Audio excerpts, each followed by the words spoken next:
एक तो आप सभी को शुभकामनाएं। वरिष्ठ अध्यापक प्रतियोगी परीक्षा का प्रश्न पत्र है वो सामान्य सा ही रहा है।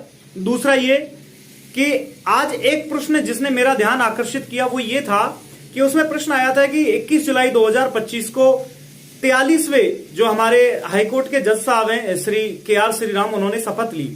शपथ से पहले आप सभी ने नोटिस भी किया होगा, आप सभी ने पढ़ा भी होगा कि एक वारंट जारी किया जाता है राष्ट्रपति के द्वारा। उस वारंट को पढ़कर सुनाया जाता है। दरअसल वारंट को पढ़कर सुनाने की जो प्रक्रिया है वो महापंजीयक के द्वारा की जाती है। लेकिन अगर आपने ध्यान दिया हो, मैंने बताया भी था, शॉर्ट्स के माध्यम से भी वीडियो मैंने डाली थी। मैंने आपको ये बताया था कि अब की बार जो पढ़ा गया था वारंट वो हमारे CS यानी कि चीफ सेक्रेटरी, मुख्य सचिव जो सुधांशु पंत जी हैं, उनके द्वारा उसको पढ़कर सुनाया गया। और ये प्रश्न पूछा गया है RPSC वरिष्ठ अध्यापक प्रतियोगी परीक्षा का जो जीके का प्रश्न पत्र था आज, उसमें ये प्रश्न पूछा गया है।